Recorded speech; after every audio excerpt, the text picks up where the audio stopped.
Sutra 6. Yat yatva matto bhavati stabdo bhavati atmaramo bhavati. After understanding devotion, the devotee becomes intoxicated. He becomes stunned in ecstasy and thus finds all joy in his self. In this aphorism, Sage Narad continues to describe the nature of a perfect devotee. Just like an alcoholic, a drug addict, or a person intoxicated by any vice has no cognition for the external world, a devotee, having attained devotion, becomes completely absorbed and madly engrossed in bliss, detached from material pain and pleasure. The Srimad Bhagavatam 11.2.40 states, by performing devotional practice constantly and chanting the name of his beloved Krishna, the devotee attains sacred love, and his heart melts. Thus he rises far above the common folk and social norms. Not for the sake of showing off, but naturally he behaves as if mad. He loudly laughs, weeps, calls his name, and sings. Sometimes seeing his beloved appear before his eyes, he dances to please him. Moreover, the Srimad Bhagavatam 11.3.32 reveals the symptoms. The heart of such devotees attain a unique state. Sometimes they begin to worry that they have not found their beloved. Who can I go to? Who will help me? Who can take me to him? So they start to cry. Sometimes they attain a vision of him and they begin to laugh. Sometimes they become immersed in joy from the experience of his direct presence. Sometimes they talk to the beloved, and sometimes they start to glorify him. Sometimes they do not find him nearby, so they start to search, and when they find him, they attain supreme peace and stillness in his presence. The devotee Prahlad explains these symptoms of intoxication in the Srimad Bhagavatam 7.7.35-36. Like one affected by a malefic astrological influence, sometimes he laughs like a madman, sometimes he wails pitifully, sometimes he meditates, and sometimes he glorifies the Lord to others. When he is completely absorbed in Krishna, he draws long breaths, and without hesitation, he calls out the name of his beloved. Then, by the supreme power of devotion, all his bonds are broken. Thinking about Krishna in his heart, he becomes saturated with him. At that time, the seeds of his actions are burnt, and that devotee attains his beloved. This is the path of devotion.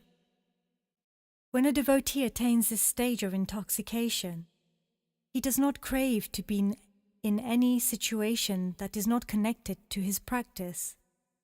In other words, any circumstance that does not serve his Lord. Therefore, the devotee's joy becomes eternal.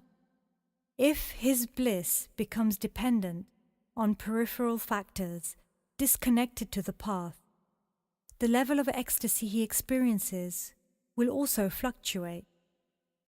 Hence, the joy and happiness may disappear. The joy in devotion is not controlled by anything extraneous, and therefore there is no condition that limits this pleasure. This bliss is unconditional and unrestricted. Hence, it is uninterrupted and endless. The word Atmaram in the Sanskrit version of this aphorism indicates the same mood. A mood where a devotee is completely absorbed in the joy of his realization of the Lord. Chaitanya Mahaprabhu appeared on earth in 1486, just over 500 years ago, as a joint incarnation of Radha and Krishna. When Chaitanya Mahaprabhu went to Vrindavan, Vrindavan was an undeveloped forest. Vrindavan is 150 kilometers from New Delhi, and it is the equivalent of the spiritual abode, the eternal home of Radha and Krishna on earth. 5,000 years ago, Radha and Krishna enjoyed their childhood pastimes in Vrindavan. A guide showed Mahaprabhu all the locations of the pastimes of Radha and Krishna. The guide took Mahaprabhu to the places where Lord Krishna ate butter, stole the gopis' dresses, danced with the gopis, and so forth. Gopis are cowherd girls of Vrindavan, and Radha is the queen of the gopis.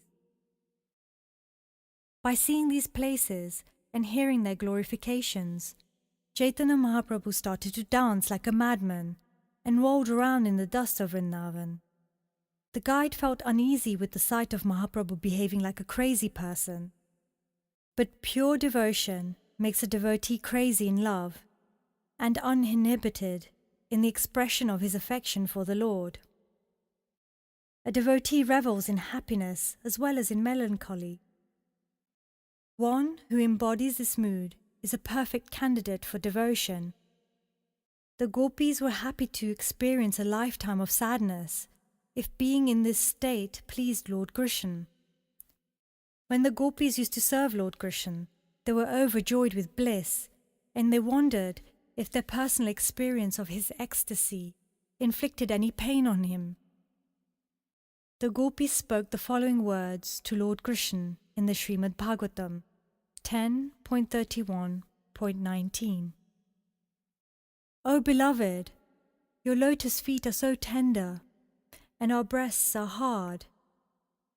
Thus we place your feet on our breasts extremely gently, fearing we may hurt them. You are life itself for us. The thought of your soft lotus feet walking bare on the path at night, vulnerable to injury by sharp stones, fills us with constant anxiety. As a devotee immerses himself in a mood where he attaches his happiness and joy in giving, the feeling transforms into love for the Lord, a love which only gives and has no desire for receiving.